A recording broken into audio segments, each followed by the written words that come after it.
오늘은 발에서 나타날 수 있는 문제 중에서 당뇨성 발에 대한 얘기를 해드릴 거예요. 혹시 평소에 당뇨가 있으신 분들 혹은 주변에 이런 분이 있으신 분은 오늘 강의하는 내용을 좀 잘 들어주셨으면 좋겠고요. 당뇨 발은 발에 궤양이 생기는 거예요. 그리고 당뇨 환자인데 한번 발에 상처가 나더니 상처가 아물지 않고 점점 계속해서 상처가 몇 개월씩 이제 진행이 되는 그런 거를 얘기를 합니다. 이게 이제 심해지면 점점 발이 썩어서 나중에는 이제 절단을 하거나 이런 문제가 생길 수도 있죠. 일단은 당뇨가 어떤 병인지를 먼저 알아야 돼요. 우리 몸은 계속해서 에너지가 필요합니다. 그 에너지를 만드는데 여러 가지 영양소가 필요한데 그 중에 가장 우선적으로 쓰이는 게 포도당이에요. 그래서 우리 혈중에는, 혈관 속에는 24시간 정도 사용할 만한 포도당이 늘 일정량을 유지하도록 우리 몸이 계속해서 조절을 하고 있어요. 근데 우리가 뭐를 많이 먹으면은 이런 당이 많이 들어오겠죠. 그렇게 되면 우리 몸에서는 너무 많은 거는 이제 저장을 해놔요. 그랬다가 이제 나중에 또 내가 좀 뭐 영양소가 더 필요하거나 그럼 저장해 놓은 거를 꺼내서 쓰고 이렇게 하는데, 그래서 이 혈중의 당이 높아졌을 때 당을 저장하는 역할을 하는 게 인슐린입니다. 그래서 당뇨병이라는 거는 두 가지예요. 인슐린 분비가 잘 안 되는 당뇨 환자들이 있고요. 췌장이나 이런 게 망가져서 그렇게 되면은 계속해서 혈관 안에 당이 이제 쌓이게 되고요. 혹은 인슐린은 잘 분비가 되는데 세포가 인슐린과 결합을 잘 하지 못해서 생기는 그런 당뇨병들이 있어요. 이런 당뇨병 환자들이 훨씬 더 많죠. 해서 그런 이유 때문에 혈당이 정상 수치보다 더 높은 수치를 계속 유지를 하게 됩니다. 그래서 정상 수치는 우리 이제 말초혈액을 검사를 해봤을 때 공복 기준으로 해가지고는 100 이하가 나올 때 우리가 정상으로 보고요. 100에서 120 사이 정도면은 좀 당뇨 전 단계다 이렇게 평가를 하고, 120이 넘어가면은 당뇨를 좀 이제 적극적으로 관리를 해야 되겠다라고 이제 하게 되죠. 이게 먹는 음식에 따라서 들쭉날쭉해요, 수치가. 그러다 보니까 이제 당화혈색소를 체크를 해보는데요. 당화혈색소라는 건 최근 3개월 동안 평균적으로 내가 당이 어느 정도나 유지가 되었는지 그런 평균치를 나타내는 수치고요. 그래서 몇 프로 정도 당화혈색소가 있느냐를 가지고 평가를 하는데 보통 당화혈색소가 6.5% 이상이 측정이 되면은 그럼 이제 당뇨를 의심을 하게 되고요. 공복혈당이 이제 120이 넘어가면은 그때부터 당뇨로 구별을 하게 됩니다. 자, 당뇨는요, 당뇨 자체가 크게 문제를 일으키지는 않아요. 근데 혈중에 당이 높아지게 되면 어떤 문제가 생기냐면 혈액이 산화가 돼요. 산성화가 돼요. 자, 우리 이렇게 산성용액에다가 금속 같은 거 넣으면 막 이렇게 부식되고 녹잖아요. 그런 것처럼 혈액이 산성화가 되다 보니까 우리 몸에 있는 세포들이 자꾸 손상을 입게 되고 그런 과정에서 여러 가지 문제들이 나타날 수가 있습니다. 그래서 주로는 이제 혈관이나 신경들이 많이 손상이 돼요. 혈관벽이 좀 두꺼워지기 시작하고 혈액 순환량이 많이 줄어들기 시작을 해요. 그래서 머리로 가는 혈액 순환량이 줄어들면서 뭐 중풍이나 이런 치매 같은 발병 확률들도 높아지게 되고요. 관상문맥이 막히면서 이런 심장의 문제들도 나타날 수가 있게 되고, 눈으로 가는 혈관이 막히게 되니까는 황반변성이 일어나면서 이제 시력이 급하게 떨어지기도 하고요. 신장으로 가는 혈류량도 줄어들게 되니까는 이제 심부전이나 이런 쪽으로 이제 문제가 생기기도 하고, 다리 쪽으로 가는 우리 몸에서 가장 차가운 곳이 어디죠? 심장에서 가장 멀리 떨어져 있을수록 차가워요. 그래서 발이 가장 온도가 낮습니다. 그만큼 피가 통하기가 어려운데 다리로 가는 혈관들이 이제 좁아지다 보니까 더 어렵겠죠. 그리고 말초에 있는 신경들도 손상이 되니까 이제 감각도 자꾸 둔해지기 시작을 해요. 그래서 발의 감각이 둔해지고 그러면서 혈액순환도 잘 안 되고 이렇게 되면서 이제 발에 문제가 나타날 가능성이 많은데요. 그래서 이제 상처가 나면은 이 상처가 아물지를 않고 피가 통해야지 상처가 아물 거잖아요. 근데 혈관도 좁아지고 게다가 이제 신경이 둔해지다 보니까 감각이 별로 없어요. 그러다 보니까 자기가 다쳤는데 다친 것도 잘 인식을 못하기도 하고 어디 부딪혀도 또 쉽게 손상이 되고 하기도 합니다. 근데 혈액순환이 안 되다 보니까 이제 상처가 잘 아물지를 않겠죠. 그러다 보니까 이제 점점 상처가 몇 개월씩 진행이 되고 이런 것들이 이제 당뇨발이라고 하죠. 심하게 되면은 아예 그냥 괴사가 돼버려요. 이 정도가 되면은 이제 절단을 하고 잘라야 되는 그런 수술을 받을 수도 있기 때문에 초기부터 적극적으로 좀 잘 관리해서 이런 지경까지 이르지 않도록 하는 게 중요하겠죠. 그래서 만약에 당뇨가 있거나 좀 상처가 잘 아물지 않는 분들이 있다 그러면은 상당히 많이 신경 써서 세심하게 주의를 할 필요가 있고요. 그래서 이런 분들이 만약에 담배까지 핀다 그러면은 그거는 정말 큰일 날 수 있어요. 왜냐하면 담배가 혈관들을 많이 수축을 시키기 때문에. 그 다음에 카페인 종류 커피나 이런 것도 마찬가지죠. 그래서 그런 것들을 좀 피하는 게 좋고요.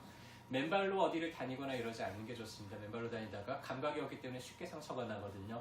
그리고 너무 쪼이는 거나 차갑게 하는 거는 되도록이면 피하는 게 좋고, 발을 따뜻하게 하는 게 도움이 되는데 발에 감각이 없다 보니까 이게 얼마나 뜨거운지를 잘 인식을 못해요. 그래서 이분들이 너무 뜨거운데 가까이 되면 화상을 입을 확률도 가능성도 높기 때문에 그런 거 좀 가급적 피해야 되고요.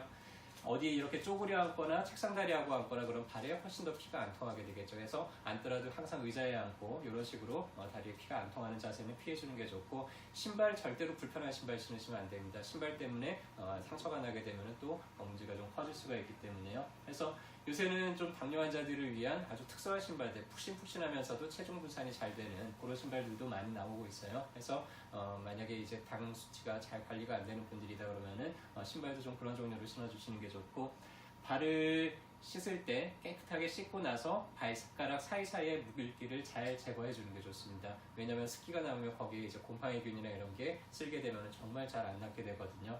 그런데 발에 피가 안 통하다 보니까 되게 건조해져요. 막 뒤꿈치가 갈라지고 이런 분들도 많고요.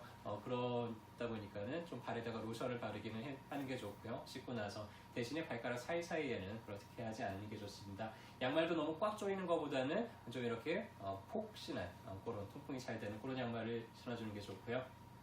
그래서 한의원에 이런 분들이 오시게 되면은 그 상처를 좀 빠르게 회복시키기 위한 몇 가지 치료 방법들이 있는데, 일단은 침을 상당히 많은 개수를 그 상처 주변으로 꽂아주게 되면은요, 침을 찌르면은 주변에 있는 국소 혈류량들이 많이 늘어나면서 상처 회복을 좀 빠르게 만들어주고, 이렇게 화상을 입고 하는 경우들도 침을 촘촘하게 꽂아주면 화상 흉터가 거의 없게 이렇게 잘 아물게 만들 수도 있습니다.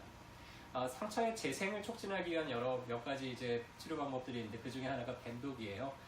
뱀독이 상처를 상당히 빠르게 낫게 하는 그런 작용이 있는데, 유튜브 같은데 이제 뱀독이라고 쳐보면은 뭐 이렇게 발이 썩어 들어가는 사람이 그 뱀독을 바르면서 뭐 좋아지기도 하고 하는 그런 사례들이 나오는데, 저희 아이들도 이제 뱀독을 약침으로 만들어 놓은 게 있어요. 그래서 그런 분들이 오면은 재생력을 높여주기 위해서 그런 약침을 사용하기도 하고요. 좀 심한 경우에는 거머리를 사용할 수도 있습니다. 거머리가 상당히 놀라운 효과가 있는데, 거머리가 여러 가지 물질들, 한 7가지 정도 유효한 물질들을 분비를 하는데, 그 중에서 2가지가 아주 특징적이에요. 하나는 피가 잘 돌게 만들어요. 일단 피를 잘 빨아먹어야 되잖아요. 그래서 거머리가 딱 달라붙자마자 주변에 피가 잘 흐르게 만드는 그런 물질들을 끊임없이 이제 분비를 합니다. 그래서 거머리가 한번 물고 나면 지혈이 잘 안 돼요. 근데 지혈이 안 돼가지고 이 사람이 죽어버리면 안 되잖아요.